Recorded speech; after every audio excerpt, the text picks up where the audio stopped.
Deuteronômio capítulo 8. Cuidareis de cumprir todos os mandamentos que hoje vos ordeno, para que vivais, e vos multipliqueis e entreis, e possuais a terra que o Senhor prometeu sob juramento a vossos pais. Recordar-te-ás de todo o caminho pelo qual o Senhor teu Deus te guiou no deserto estes 40 anos, para te humilhar, para te provar, para saber o que estava no teu coração, se guardarias ou não os seus mandamentos. Ele te humilhou e te deixou ter fome e te sustentou com o maná, que tu não conhecias, nem teus pais o conheciam, para te dar a entender que nem só de pão viverá o homem, mas de tudo o que procede da boca do Senhor viverá o homem. Nunca envelheceu a tua veste sobre ti, nem se inchou o teu pé nestes 40 anos. Sabe, pois, no teu coração, que como um homem disciplina a seu filho, assim te disciplina o Senhor teu Deus. Guarda os mandamentos do Senhor teu Deus, para andares nos seus caminhos e o temeres. Até aqui. Vamos orar mais uma vez, irmãos. Senhor, nós pedimos o teu socorro para que nós possamos compreender a tua palavra. Pedimos que o Senhor nos ajude, nos auxilie, tanto a boca que fala, como os ouvidos que ouvem, possamos estar todos aos teus pés para aprender de ti. É a nossa oração, Senhor, em nome de Jesus. Amém. Irmãos, esse livro de Deuteronômio possui 3 discursos de Moisés. Esses 3 discursos foram dados aos filhos de Israel anteriormente a eles entrarem na terra de Canaã. Depois de 40 anos vagando no deserto, eles estavam nas terras de Moabe, quase entrando, passando o Jordão, e Moisés dá a eles estas instruções por meio desse livro. Deuteronômio em grego significa repetição. Alguns dizem que é a repetição da lei. Nesse livro nós temos um resumo da história de Israel, e sempre nesse livro é adicionado princípios espirituais de ensino com respeito a essa história. E também nós temos a repetição da lei no capítulo 5. Nós temos do capítulo 6 até o 11 algumas ênfases também no guardar a lei, do lembrar da lei, no praticar a lei de Deus. E do 12 até o 26 nós temos detalhadamente algumas leis, e depois nós temos o último discurso do capítulo 27 até os capítulos finais. Ali, nesse livro, ele apresenta aos filhos de Israel a seguinte frase: eu ponho diante de ti, Deus fala isso, a bênção e a maldição. É interessante porque, para os evangélicos modernos, a bênção vem de Deus e a maldição de Satanás. Mas o que a Bíblia diz é que naquele dia Deus colocava diante deles a bênção e a maldição, e ambas vinham da parte deles. Se fossem obedientes, teriam a bênção de Deus. Se fossem desobedientes, Deus os disciplinaria, como nós lemos no nosso texto. Assim como o homem disciplina o seu filho, assim eu os disciplinei. Aquela geração conhecia a disciplina de Deus, porque viu as obras de Deus durante 40 anos e viu a mão de Deus, muitas vezes a ira de Deus se acenderem sobre eles por sua incredulidade, por sua murmuração, por seu pecado.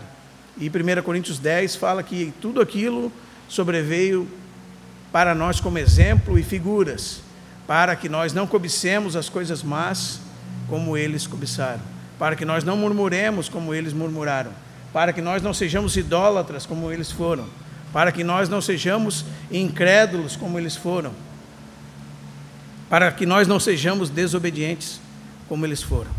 E o capítulo 8, nesse capítulo precioso, nós temos as palavras que Jesus usou para vencer o diabo durante a sua tentação, no verso 3.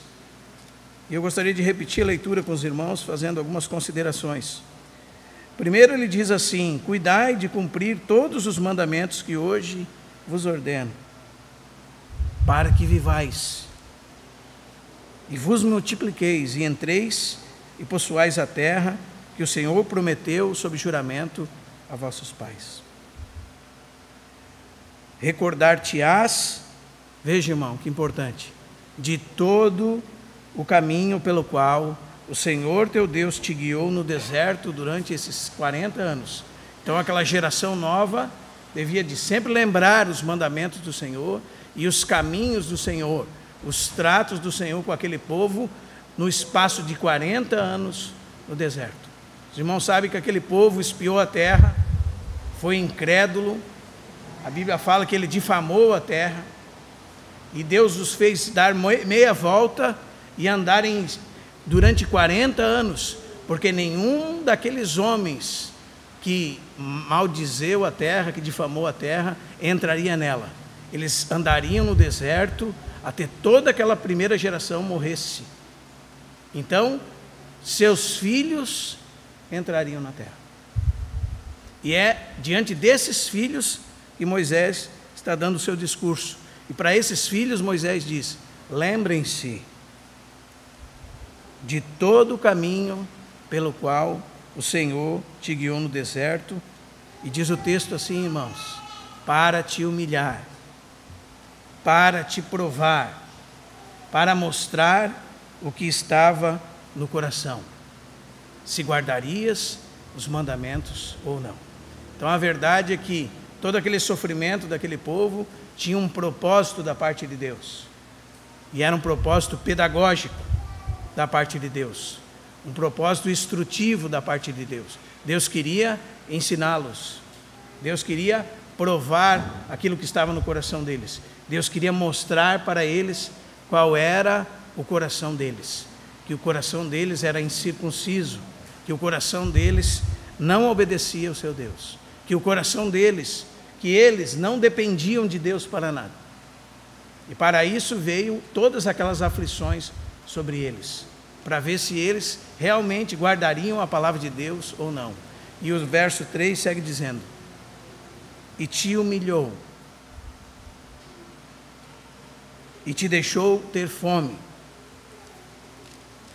e te sustentou com o maná. Então a humilhação de Deus tem dois aspectos aqui: deixou eles ter fome e o sustentou com o maná. Os irmãos sabem que o maná era aquela comida que descia do céu e que deveria ser colhida de manhã e que não poderia ser guardada para outro dia, e que servia de sustento somente para aquele dia, para o próximo não.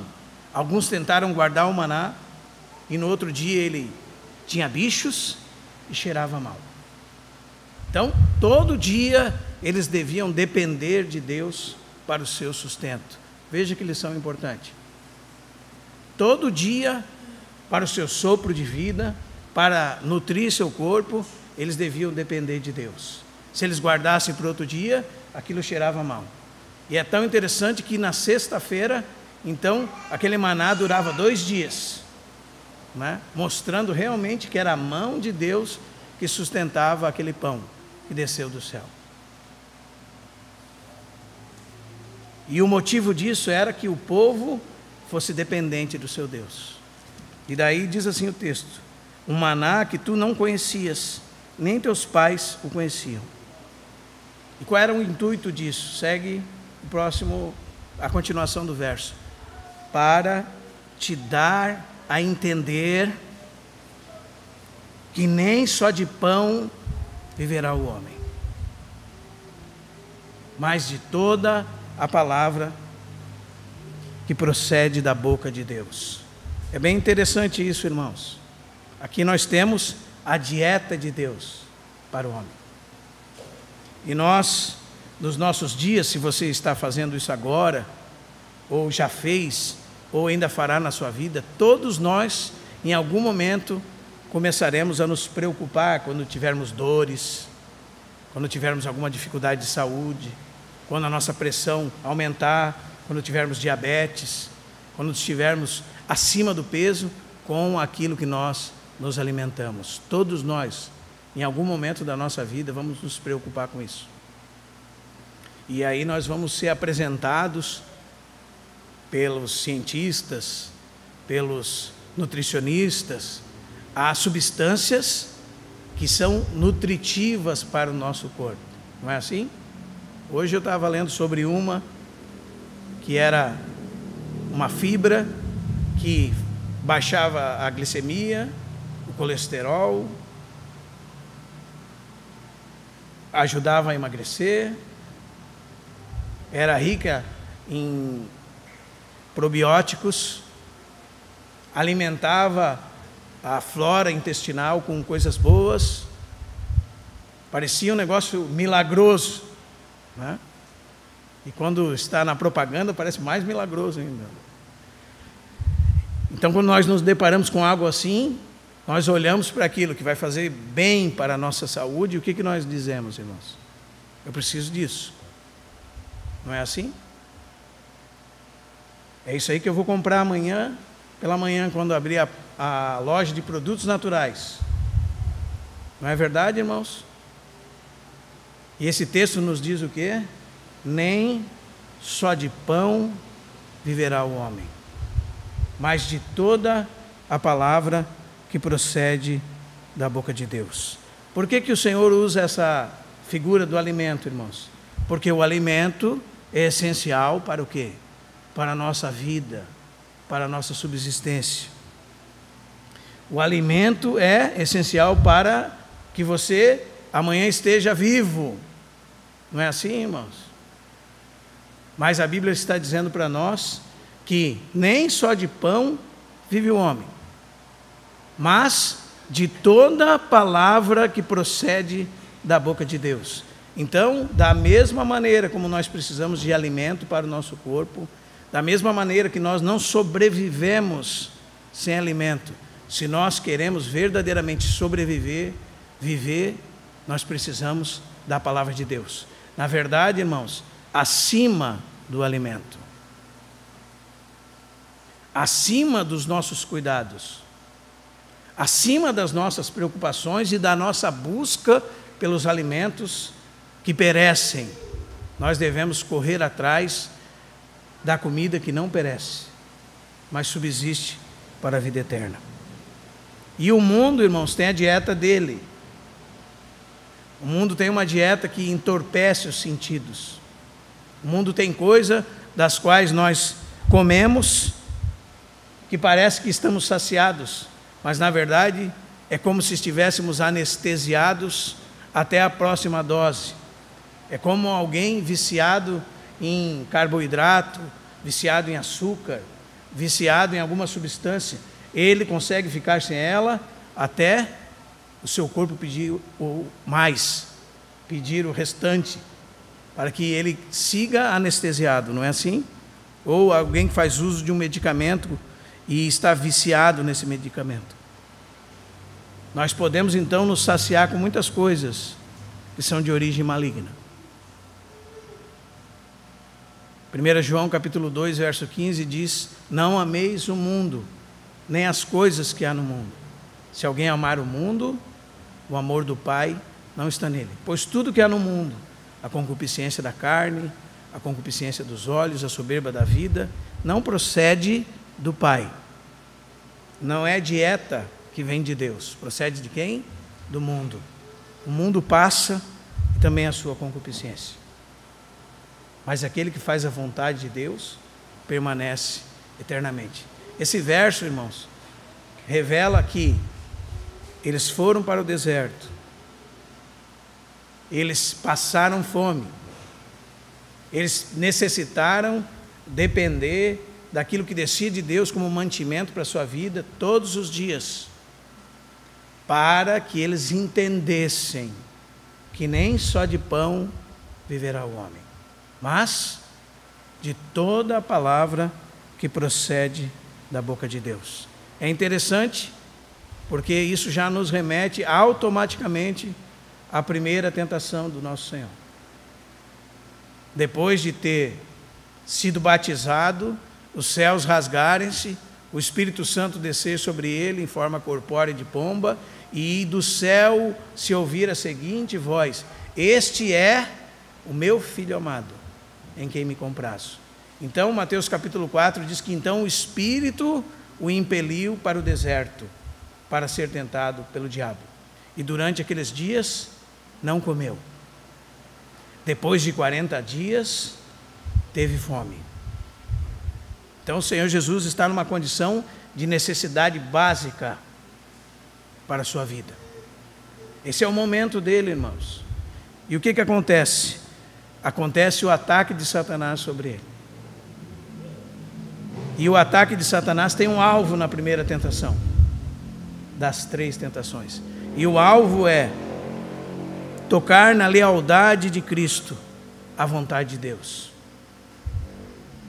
Porque se ele está no deserto, irmãos, durante 40 dias e com fome, isso estava dentro do plano divino, estava dentro da agenda divina. E depois, em segundo lugar, nós vemos nessa tentação que a forma de abordagem que o diabo fez foi apelar para uma necessidade natural dele. Foi apelar para que ele se suprisse de alimentos. Ele queria o quê, irmãos? Que Jesus agisse independentemente de Deus e que Jesus satisfazesse a sua própria necessidade. Em terceiro lugar, nós vemos o argumento que Satanás usa. Qual é ele? O argumento da filiação e dos seus privilégios. Ele diz: se és filho de Deus, manda que essas pedras se transformem em pães. Ele era filho de Deus ou não era, irmãos? Ele era filho de Deus. Mas o que aconteceu? Naquele momento ele estava vencendo Satanás como homem, como nós. Ele tomou aquela natureza que foi enganada e se tornou caída e veio nela somente sem pecado. E venceu o diabo naquela natureza, em nossa natureza, por causa de nós, para a nossa redenção, para que fôssemos capazes de vencer. Então a arma que Jesus usa, qual é, irmãos? A palavra. Jesus diz assim ao Satanás: está escrito. E cita essa passagem de Deuteronômio. Ou seja, ele está dizendo: permaneço submisso à lei. Permaneço na vontade de Deus. Permaneço fazendo aquilo que o Pai estabeleceu que eu fizesse. Porque esta é a minha verdadeira comida, esta é a minha verdadeira bebida. E Jesus refuta o argumento de Satanás, revelando exatamente isso, que ele o venceria como homem. Por isso que ele diz: nem só de pão viverá quem, irmãos? O homem. Se és filho de Deus, ele poderia dizer para Satanás assim: se eu sou filho de Deus, isso não convém agora, porque estou para te vencer como homem. Porque o homem caiu. E o homem caiu num lugar de delícias. O homem caiu onde Deus estava disponível para ele. O homem caiu tendo tudo de Deus à sua disposição. O último Adão, o segundo homem, venceu Satanás num ambiente hostil, com fome. Fome que durou um período de 40 dias. E ele venceu Satanás naquele momento. Não é assim, irmãos? Então, Jesus venceu como homem, para que a vida do homem, nós podemos dizer, para mostrar para nós, irmãos, exatamente o que ele diz nessa frase, que a vida do homem precisa da palavra de Deus como alimento, que o homem precisa de Deus mesmo como seu suprimento para as suas necessidades, não de outra coisa. Até mesmo acima e além de toda a nutrição física que ele pode receber. E ele defendeu com lealdade a vontade divina. É isso que nós vemos, e por isso esse momento é tão importante, irmãos. Por isso esse momento é tão essencial. Por isso nós entendermos essa frase é tão importante. Por isso que nós devemos começar a introduzir na nossa vida essa dieta acima de todas as outras. Por isso, com muito mais afinco do que nós cuidamos do nosso corpo, com muito mais afinco, com muito mais dedicação, devemos cuidar para que nos alimentemos da palavra de Deus, para que nós possamos cumprir a vontade de Deus, para que nós possamos nos encher da palavra de Deus, tendo Deus mesmo como verdadeira bebida, tendo Deus mesmo como verdadeira comida. Então, nessa dieta de Deus, irmãos, nós podemos dizer, seguindo um pouquinho adiante, que Cristo é o alimento, e esse alimento está contido na sua bendita palavra. Amém? E essa palavra é toda suficiente. Por isso que fala assim, mas de toda palavra que procede da boca de Deus. Como Paulo fala em 2 Timóteo 3,16. Timóteo conhecia desde a infância as sagradas letras, que poderiam torná-lo sábio para a salvação mediante a fé em Cristo Jesus. E ele diz, toda a Escritura é inspirada por Deus. Cada parte, nós precisamos de cada parte dela, como um mantimento de vida. Talvez não para agora, talvez para a necessidade no futuro, talvez o nutriente do salmo número tal não seja para hoje, mas se não estiver em você, a hora que você necessitar dele, não estará presente, você terá falta, você estará doente e você perecerá diante das aflições, porque a palavra de Deus não foi teu alimento, não foi ingerida pelo teu organismo, pelo teu ser, e agora você tem deficiência dela. E os irmãos sabem como é que funciona isso, não é? Naturalmente falando. O que acontece com alguém que não produz insulina, irmãos? Morre. Não é assim? Ou não morre? O que acontece com alguém que tem problemas cardíacos e não toma seus remédios da pressão? O que acontece? Morre. O que acontece com alguém que tem uma doença que, se não tomar o remédio, ela se agrava? O que acontece com ele? Morre. É isso que a palavra de Deus está nos dizendo, sempre nos disse, irmãos. Os irmãos entendem? Nas coisas naturais nós somos cuidadosos, mas temos sido descuidados naquilo que concerne a palavra de Deus, que sustenta a nossa vida, que verdadeiramente é capaz de sustentar a nossa vida. Então o Senhor Jesus, irmãos, e é tão importante isso, é dito sobre ele que ele é a própria palavra de Deus feita carne. Quando você abre Deuteronômio 30, citado por Paulo em Romanos capítulo 10, Paulo diz assim, não perguntes em teu coração, quem subirá ao céu, isto é, para trazer do alto a Cristo? Quem descerá ao abismo, isto é, para levantar Cristo dentre os mortos? Porém, quem se diz, a palavra está perto de ti, na tua boca e no teu coração, a palavra da fé que pregamos. Quando você abre essa referência, você descobre que Paulo revelou o significado dele. Lá está escrito assim, não perguntes em teu coração, quem subirá ao céu para trazer do alto o mandamento? Quem descerá ao abismo? Ele troca Cristo pelo mandamento, porque o Cristo de Deus é o próprio cumprimento da lei. No coração dele estava a lei de Deus, agradava a ele fazer a vontade divina. Ele é a própria manifestação de Deus em carne. Quando Deus fala, o que acontece, irmãos? Ele expressa o seu ser, o seu caráter. a realidade e a vida nas palavras de Deus. O Cristo é a própria palavra de Deus encarnado. O Deus eterno, Ele é o Deus coeterno, coigual, coexistencial com o Pai. E Ele se fez carne e habitou entre os homens.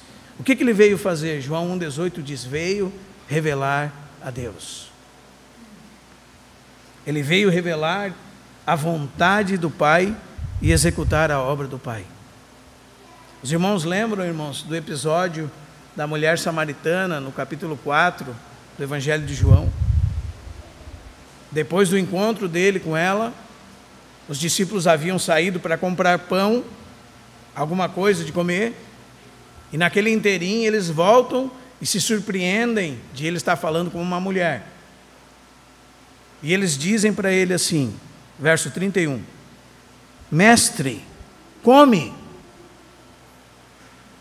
Mas ele lhes disse, diz o texto, uma comida tenho para comer, que vós não conheceis. Será que é uma pizza, irmãos?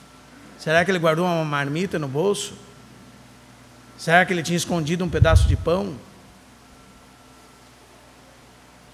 O texto diz que os discípulos pensavam como nós, assim. Ter-lhe-á, porventura, alguém trazido a ele o que comer? E ele, então, se revela mais claro. A minha comida consiste em fazer a vontade daquele que me enviou e realizar a sua obra. Essa é a verdadeira comida. Para esses, as portas do reino dos céus estão abertas. Só entrará no reino dos céus aquele que faz a vontade de meu Pai que está no céu, disse Jesus. Essa vontade está contida na sua preciosa palavra. É a dieta de Deus para nós, irmãos, acima de todas as outras. Amém? Então, o Senhor Jesus, na sua vida na terra, não fazia outra coisa que não estivesse na palavra. Os irmãos vão perceber que é por isso que ele diz para Satanás, está escrito. Ele viveu uma vida, irmãos, de dependência e humildade, de obediência ao Pai. Ou seja, ele não dava um passo, ele não articulava uma palavra, não fazia qualquer coisa, senão pela autoridade da palavra de Deus. Isso é uma exortação para nós, irmãos. Porque 1 de Pedro capítulo 2 diz que ele nos deu o exemplo para que sigamos os seus passos. Em todas as coisas, ele nos deu o exemplo. E nos deu toda a capacidade que precisamos. Ele está disponível para nós. Se nós o buscarmos de todo o nosso coração, nós vamos ser achados dele, diz o Senhor. Ele nos dará alimento. Ele não é um mercenário. Ele é um bom pastor. O bom pastor alimenta as suas ovelhas. O bom pastor dá a vida pelas suas ovelhas. O bom pastor cuida das suas ovelhas. O bom pastor leva as suas ovelhas a pastos verdejantes. Ele guia a gente pela vereda da justiça, por amor do seu nome.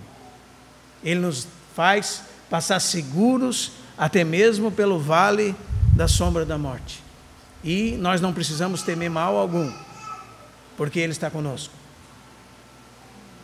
Se nós estamos fazendo a vontade de Deus, se nós somos de Deus, se nós temos buscado nos alimentar de Deus, Deus proverá tudo aquilo que precisamos. Isso inclui, irmãos, sustento para a vida no seu plano mais alto, para a vida espiritual, também para a vida física. Como diz o texto sobre os israelitas, que as roupas deles não se desgastavam e nem os seus pés inchavam, porque eles estavam sob os cuidados de Deus, e isso é maravilhoso. E também não lhes faltava disciplina da parte de Deus, porque a disciplina de Deus é para o meu e para o seu aproveitamento, irmãos, para que nos tornemos participantes da sua santidade, para que nós possamos andar mais perto dele, para que possamos nos aproximar da sua vontade, para que nos possamos aproximar da sua palavra e nos alimentar da sua palavra. Deus faz desta maneira porque nos ama, e todas as coisas cooperam para esse propósito. Todas as coisas, até as difíceis, cooperam para esse propósito. Mas esse Senhor Jesus, diz o texto, em comparação com aquele maná que desceu do céu, João 6 diz que ele é o próprio pão vivo que desceu do céu. Os irmãos sabem que essas palavras foram dirigidas àqueles que haviam se alimentado de pães na multiplicação dos pães e correram atrás de Jesus, não por causa dele mesmo, mas por causa daquilo que haviam comido. Não é assim? E Jesus disse para ele: vocês me buscam não porque vocês querem algo comigo, mas porque vocês comeram pães e se fartaram. Jesus diz para eles: trabalhai, não pela comida que perece, mas pela que subsiste para a vida eterna. E eles estão interessados. O que nós precisamos fazer para fazer as obras de Deus? E ele diz: a obra de Deus é essa, que creais naquele que por ele foi enviado. Então o Senhor Jesus diz para eles: eu sou o pão vivo que desceu do céu. Os vossos pais comeram maná no deserto e morreram. Toda aquela geração de homens rebeldes e incrédulos morreram. Eu sou o pão vivo que desceu do céu. Ele nos estimula a nos alimentarmos dele mesmo. Logo após ele diz, irmãos,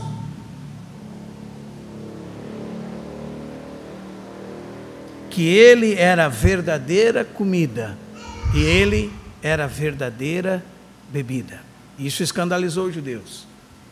Escandalizou muitos durante a história da igreja também, que pensavam que os judeus eram canibais. Aliás, que os cristãos eram canibais, né? Que falavam em comer a carne de Jesus e tomar o seu sangue. Mas do que ele estava falando? Logo após ele diz: as palavras que eu vos falo são espírito e são vida. É uma vida elevada, irmãos.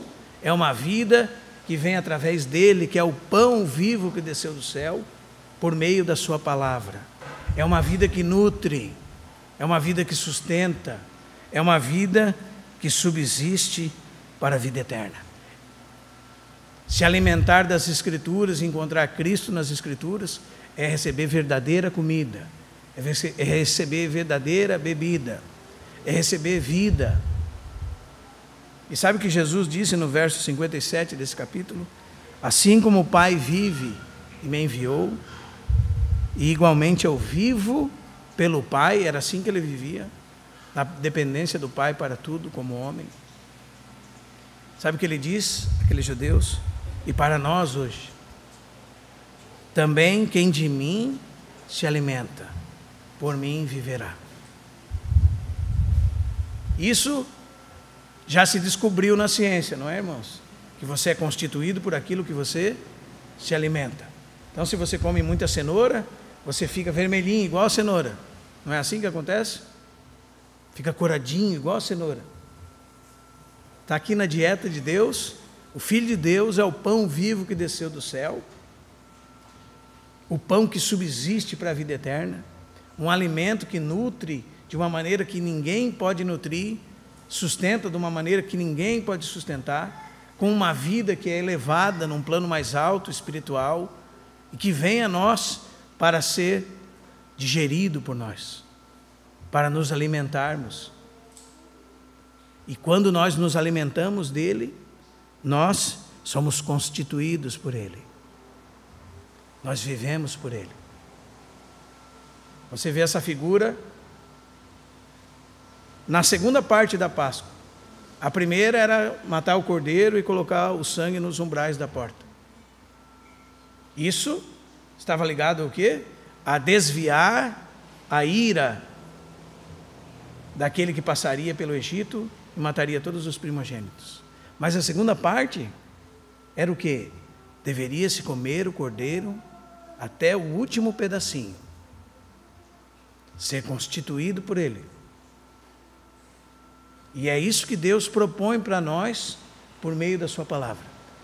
Sermos cheios de Cristo, sermos constituídos por Cristo, nos movermos no poder e na vida de Cristo, pela vida que Deus nos dá em Cristo Jesus. Sermos nutridos de Cristo, estarmos habilitados e capacitados.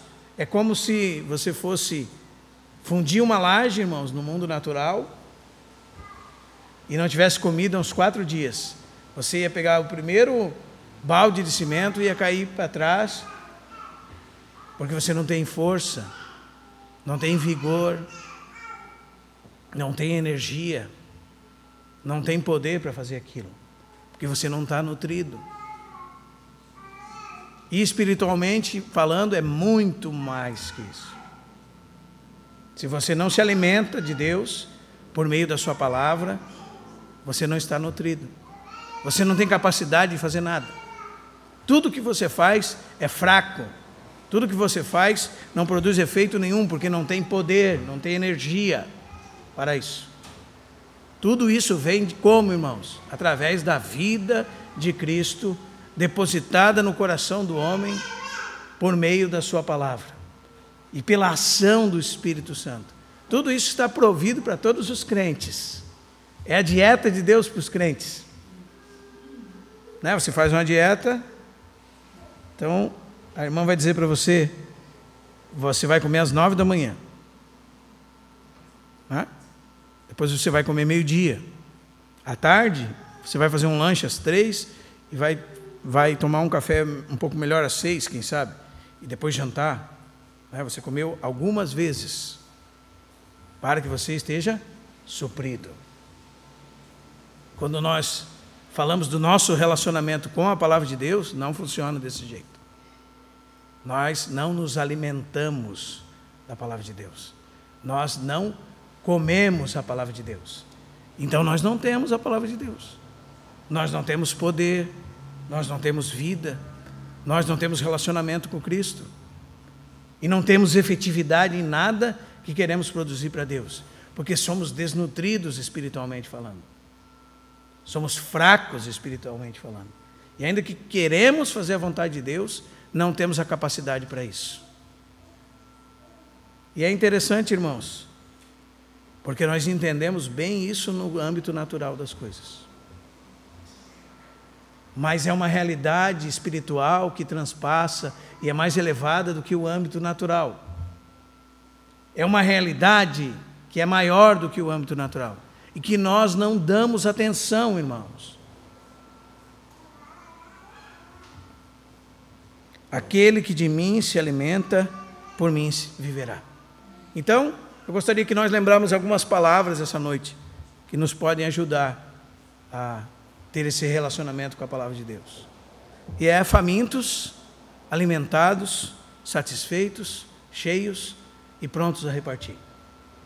Famintos, alimentados, satisfeitos, cheios e prontos a repartir. Porque nós verdadeiramente precisamos ter necessidades para com Deus, ter fome e sede de Deus. Foi para isso que eles passaram fome, para eles verem que eles precisavam de Deus. Foi para isso que Deus permitiu que passassem fome. Foi para isso que Deus permitiu que eles passassem necessidade. Para eles verem que nem só de pão vive o homem. Para eles darem atenção ao ambiente da esfera espiritual onde Deus está. Foi para isso que eles tiveram falta, que eles passaram fome. Amém?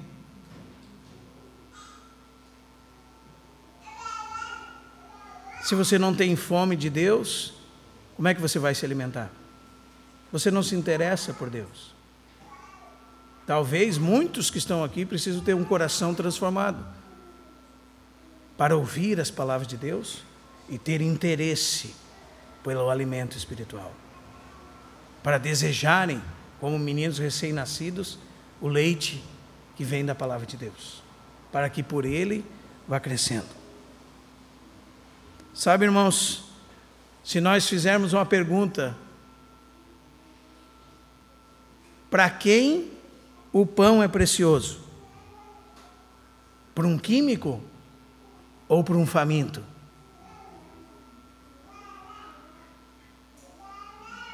Lembro de um missionário na África que deu para um menino morto da fome um pão com mortadela que para ele não era nada.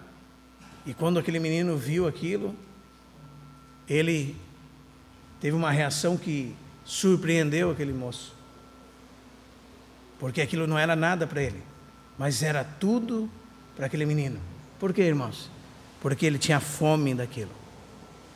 Então, nós precisamos verdadeiramente estar famintos. Então, quem valoriza, por exemplo, eu lembro que um conhecido nosso se perdeu no mato. Se ele tivesse um GPS, o valor do GPS seria melhor, o GPS seria mais valioso para ele ou para o desenvolvedor do software que está no GPS? Para ele, irmãos, porque para ele, daquele aparelho depende a sua vida. Para o faminto, daquele pão depende a sua subsistência. E para nós, a nossa existência depende da palavra de Deus. Mais do que o pão que perece. Mais do que o seu almoço no dia de hoje. Foi um bom almoço? Mais do que o seu café da manhã. Mais do que sua janta, mais do que você vai se alimentar nos próximos anos. Ou se você quiser somar tudo aquilo que você vai se alimentar nos próximos anos, a palavra de Deus vale muito mais do que tudo isso. E a sua vida depende dela, da palavra de Deus. E você tem necessidade dela. Amém? A palavra de Deus deve ser o nosso verdadeiro alimento. A palavra de Deus deve ser a nossa verdadeira bússola, nosso verdadeiro guia em todas as nossas ações. Então, vamos falar de maneira figurada. Quantos de nós aqui estão sofrendo dessa anorexia espiritual?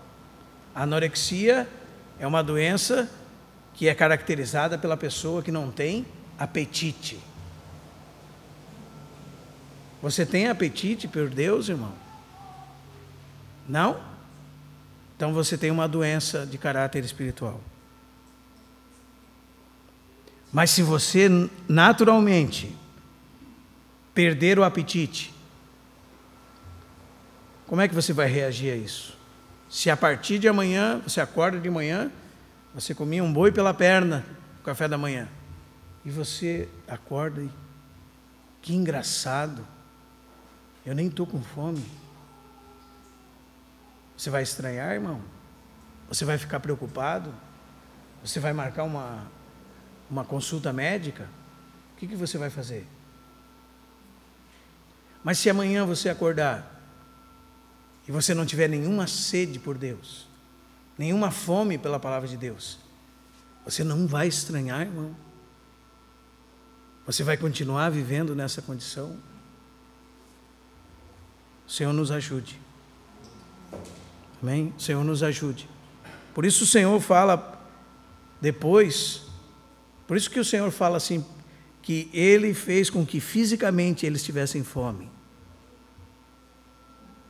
Ele os humilhou por causa das necessidades e das adversidades da vida. Ele provou o que existia no coração deles. Como o coração deles era rebelde. E ontem eu conversava com Esdras, e quando você lê descuidadamente a história daquele povo, sabe o que você pensa?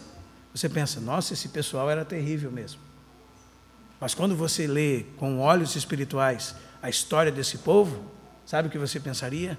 Eu faria pior do que eles. porque eu tenho tudo, porque não me falta nada, e eu faço pior do que eles, tendo tudo. Eles estão em vantagem sobre mim. Eu faço pior do que eles, tendo absolutamente tudo que eu preciso para viver. Senhor, nos ajude a ter fome e sede dele, irmãos. Que nós confiemos na palavra de Deus para suprir todas as nossas necessidades. Como Paulo disse aos Filipenses no capítulo 4, nos versos finais: o meu Deus, segundo a sua riqueza, suprirá todas as vossas necessidades em Cristo Jesus. A Ele seja a glória pelos séculos dos séculos. Amém. Nós precisamos de um paladar transformado, vamos dizer assim, espiritualmente falando. As coisas que nós gostamos da velha vida, nós devemos deixar de nos alimentar dela. E nós precisamos de afeições espirituais para as coisas do Senhor. E é muito preocupante, irmão. Eu não sairia daqui tranquilizado se as suas afeições pelas coisas de Deus não existissem. Se eu fosse você, eu não saía daqui tranquilo se as suas afeições pelas coisas de Deus não existissem. Se a sua fome, se a sua sede por Deus não existisse. Eu não sairia daqui tranquilo, porque o seu estado é um estado terrível, se isso acontece com você. Não é um estado de brincadeira. Se isso fosse um problema físico, amanhã a primeira coisa que você faria ao acordar, ou talvez hoje já, você iria num pronto-socorro. Não é verdade?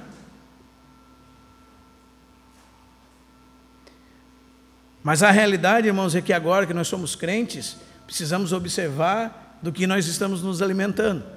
Se nós estamos nos alimentando das coisas da carne, as coisas da carne produzem para a morte. Não é? Agora, se nós estamos alimentando-nos das coisas do Espírito, então se produz vida e paz em nós, em todos os sentidos. Então, de quem nós estamos satisfazendo os desejos? Da carne ou do Espírito? Quem nós estamos alimentando? A carne ou o Espírito? É fácil. Eu sempre digo para os irmãos: onde você gasta o seu tempo? Onde você gasta os seus recursos? Onde você gasta a sua vida? Com o que você se ocupa? Quais são as suas atividades? E você vai perceber quem você tem alimentado. E eu repito para os irmãos: se esse é o nosso estado, irmãos, sai daqui bastante preocupado. O Senhor ajude cada um de nós nesse sentido. Amém? Quanto mais nós provarmos das coisas celestes, mais o nosso paladar será transformado. Quanto mais nós nos alimentarmos de Deus, menos nós nos agradaremos das coisas dessa vida. Quanto mais nós nos ocuparmos com Deus e com a sua palavra e nos alimentarmos de Cristo, menos nos preocuparemos, menos estaremos ansiosos com as coisas dessa vida, porque estaremos cheios de Deus. Nós somos um vaso feito para conter a Deus. E só estaremos satisfeitos em Deus, não em outro lugar. Precisamos que o Senhor nos dê fome para isso. E quando Ele nos dá fome para isso, isso passa pela sua e pela minha responsabilidade. Cristo em nós é graça, nós em Cristo é responsabilidade. Permanecer em mim, Jesus disse, é uma ordem. E em seguida ele diz no verso 7, se as minhas palavras permanecerem em vós, então vocês permanecerão em mim. Isso é uma ordem. Permanecer em mim. Porque sem mim, absolutamente nada vocês podem fazer. Não há realidade de vida fora de mim. Amém? Então, famintos. Porque estamos famintos, vamos ser o que, irmãos? Vamos ser, irmãos, por Deus alimentados. Nós vamos experimentar a boa palavra de Deus. a boa vontade de Deus. Deus está disponível, irmãos. O seu braço não está encolhido. Deus está disponível. Por isso que Jesus diz em Lucas 11, batei e abri-se-vos-á. E o tema ali é oração, irmãos. Já começa do capítulo 10, quando tem uma mulher sentada aos pés de Jesus, escolhendo a melhor parte. Então vamos inserir, irmãos, na nossa dieta esse alimento. Esse verdadeiro alimento espiritual. Talvez na mesma medida que nós inserimos o alimento físico. Né? Eu não gosto de dar número para os irmãos, mas Salmo 119, 164 diz assim: 7 vezes ao dia eu te louvo pela justiça da tua palavra. Então era alguém que, em contato com a sua palavra, com a palavra de Deus, o dia inteiro, ele meditava nela, de dia e de noite. Tem gente que come 7 vezes ao dia. Tem outros que comem 6. Não é? Entre todas as refeições. E cada vez que ele senta, ele é saciado, está alimentado fisicamente. Mas é um pobre espiritualmente. Um desnutrido espiritual. Então precisamos ser alimentados por Deus. Famintos, alimentados e agora satisfeitos. Porque verdadeiramente, se você já experimentou a Deus, você sabe que Deus sacia a alma do homem como não existe outro lugar que possa saciar. É muito mais saboroso do que qualquer alimento que você gosta desse âmbito natural. E quando nós experimentamos um belo prato, nós nos sentimos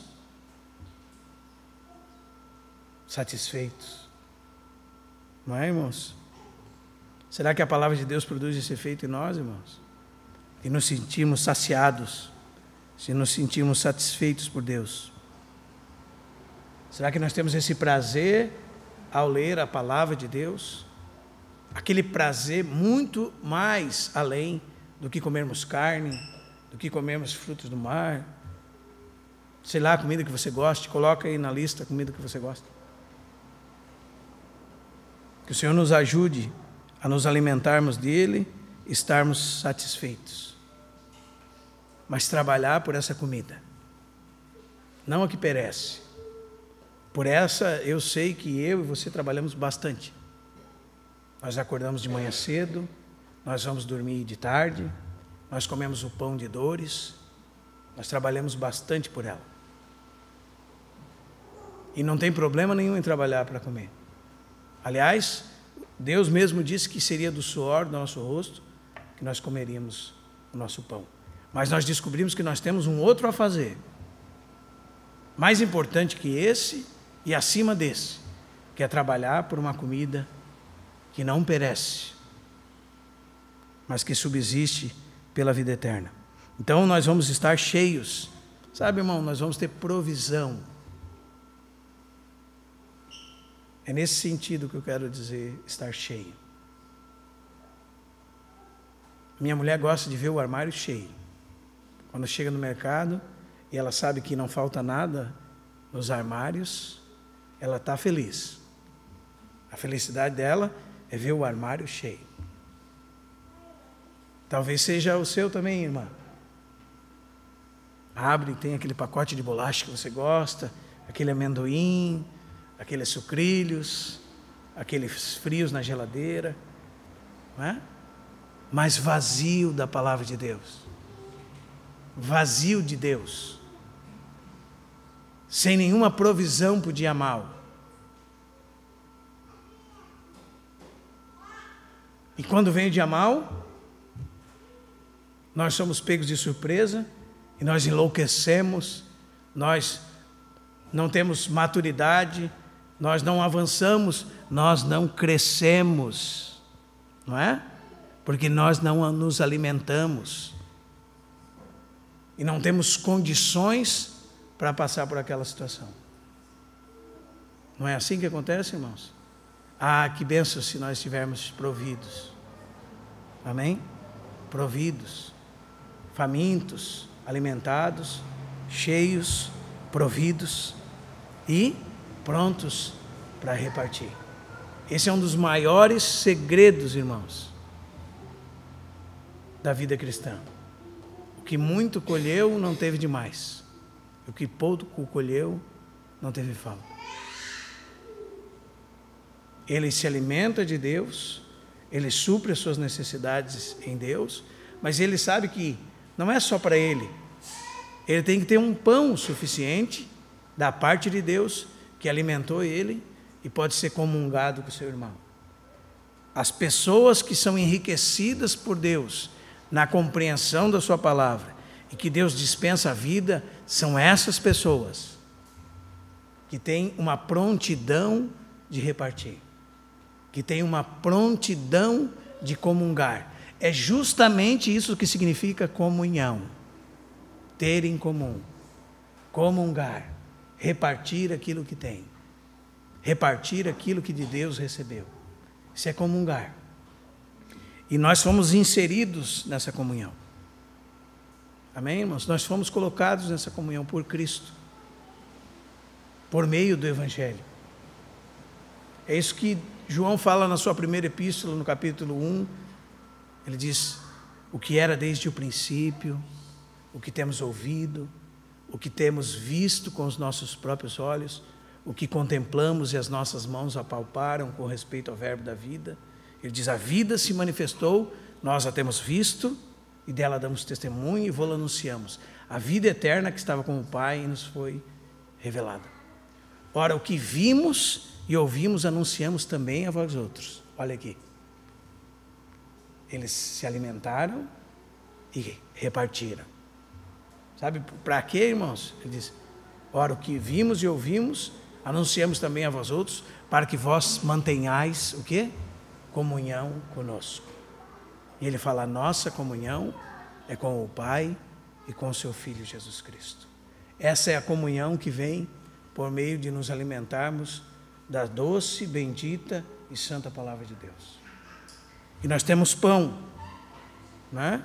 Nós estamos atentos à voz de Jesus nos perguntando: quantos pães tendes? E de ver. E eles dizem: temos aqui 5 pães e 2 peixinhos. Não é muito, Senhor, mas eu já me alimentei e tenho aqui alguma coisa, né? O Senhor toma aquilo, reparte e alimenta outras pessoas. E sabe o que acontece com aqueles que tinham 5 pães e 2 peixinhos? Eles vão embora com 12 cestos cheios de pão, do tamanho de um homem. Então eles tinham só 5 pães e vão embora com 12 cestos cheios de pães. Então, se nós descobrirmos esse mistério, nós não vamos ser gulosos, né?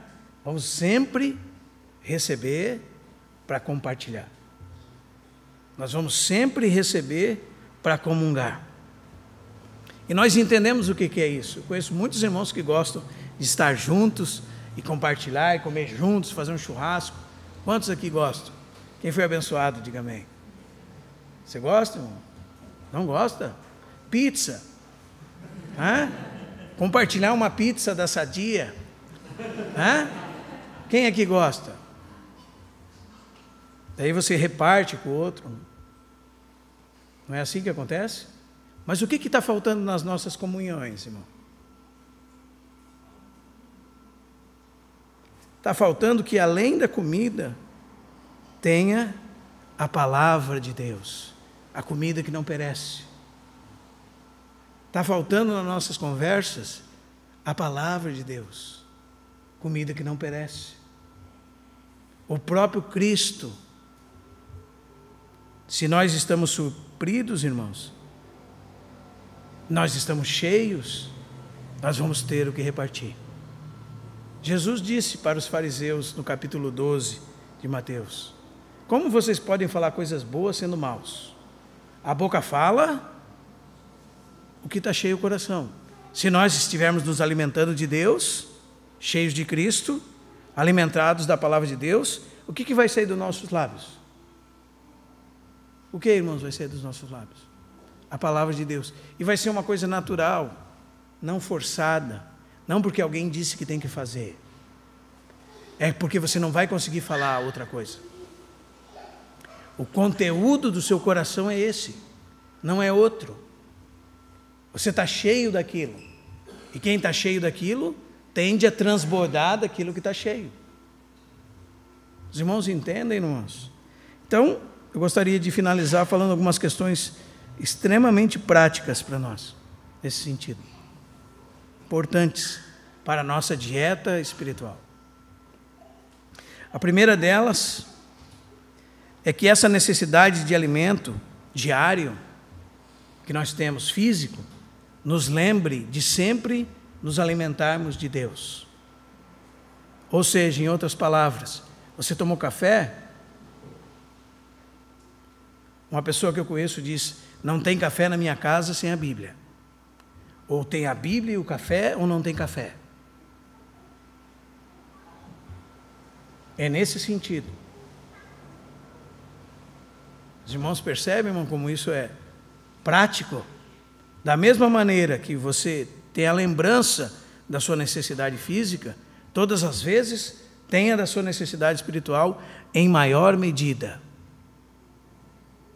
Se você começar na mesma medida, já vai ter um efeito bastante produtivo. Mas a verdade é que deve ser em maior medida. Maior medida. Então, que cada refeição sirva como lembrança do verdadeiro alimento que só pode vir da onde, irmãos? Nem só de pão viverá o homem, mas de toda a palavra que vem da onde? Que procede da boca de Deus. Em segundo lugar, que nós possamos nos dedicar a esta comida que subsiste para a vida eterna. Jesus disse isso. Aqueles judeus, como eu disse, me procurais, e assim muitos procuram Jesus, irmão.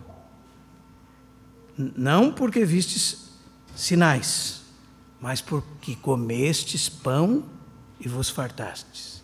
Eles estavam de barriga cheia, e eles correram atrás de Jesus para crer nele, não. Para segui-lo, não. Para comer de novo. Para fazer uso dele, da dádiva de Deus, sem querer o Senhor da dádiva. Para fazer uso de Deus, para satisfazer os próprios interesses da barriga vazia deles. E a instrução de Jesus para eles foi: trabalhai, não pela comida que perece, mas pela que subsiste para a vida eterna, a qual o Filho do Homem vos dará, porque Deus o Pai o confirmou com este selo. E eles disseram: que faremos para realizar as obras de Deus? Bom, se é para a gente trabalhar e tem uma comida que a gente vai botar na barriga e nunca mais a gente vai sentir fome, é essa que eu quero, não é? Entendendo Jesus torcido, igual entendeu a mulher samaritana: Senhor, me dá-me dessa água, para que eu não volte aqui buscar. Eu vou tomar uma água uma vez só, eu tenho que vir da minha cidade até esse poço todo dia para pegar. E Jesus disse para eles assim: a obra de Deus, pela qual vocês devem correr atrás, trabalhar é essa, que creiais naquele que por ele foi enviado. Sabe o que significa isso, irmãos? O crer aqui tem uma conotação de união. O crer aqui tem uma conotação de confiança, de relacionamento, de dependência. De ter Jesus como o seu tudo e se alimentar dele por meio da sua palavra. Ser nutrido por ele, estar em contato com ele. Aquele que de mim se alimenta, por mim viverá, ele disse. As palavras que ele dizia eram espírito e vida. É dele que vem a vida, é dele que vem a realidade das coisas. É com ele que nós devemos estar envolvidos. Então eles estavam atrás de Jesus porque encheram a barriga. Não é verdade, irmãos? Mas aqui nós encontramos que tem um trabalhai. E para todos os homens aqui, não precisa explicar muito o que significa trabalhar. muitas irmãs também. Muitos de nós acordam cedo para trabalhar. Somos extremamente dedicados pela comida que perece. Extremamente dedicados. Extremamente anorexos, displicentes da comida que subsiste para a vida eterna. Muitos de nós aqui são empreendedores.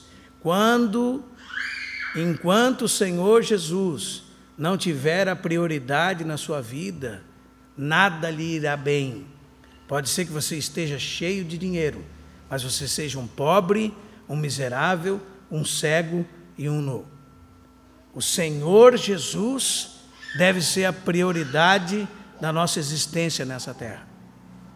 Porque quando tudo nos faltar e nós partirmos daqui, não tem caminhão de mudança naquele dia, não tem conta bancária que você pode levar, você vai para outra região, você vai voltar nu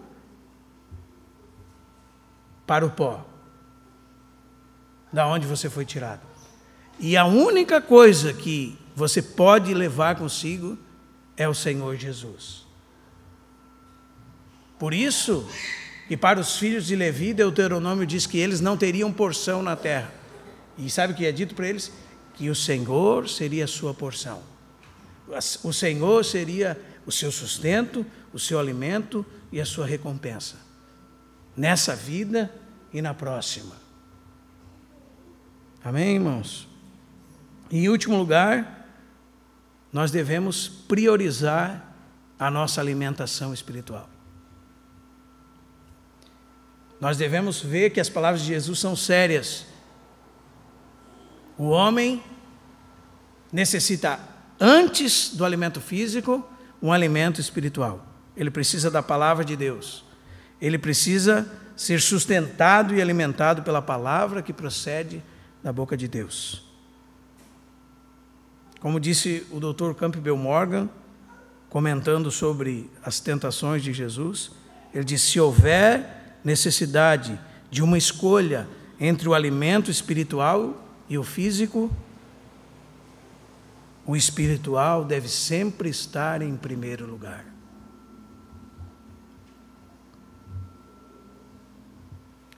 O método de Satanás para nos afastar de Deus, às vezes, é apelar para algo lícito em nós. Muitos têm se afastado de Deus porque dizem: o Senhor me mandou trabalhar. Muitos têm se afastado de Deus por causa das suas necessidades físicas, que são naturais, que são inerentes ao ser humano.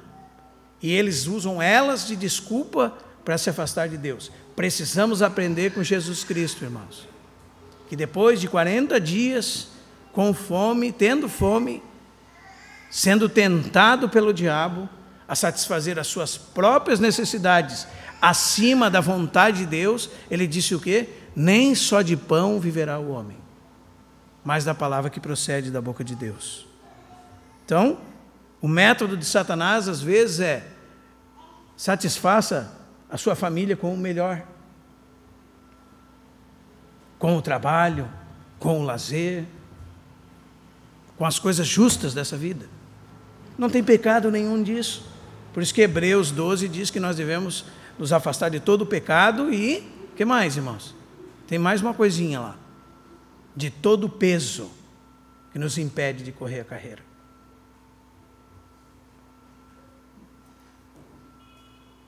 O Dr. Campbell Morgan diz o seguinte também: o sustento do homem deve vir do relacionamento com Deus, baseado no conhecimento de Deus e submissão à sua vontade revelada na sua palavra. O sustento do homem deve vir do seu relacionamento com Deus, baseado no conhecimento de Deus e na submissão à sua vontade, conforme descrita na sua palavra. Então, procure na palavra de Deus o verdadeiro alimento para a sua vida. Procure luz nela, alimento, direção, conforto, força. Tudo que a sua alma necessita está na palavra de Deus. Amém, irmãos?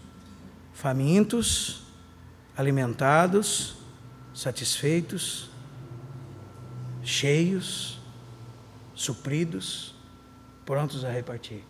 Vamos nos colocar de pé. O Senhor nos ajude, irmãos.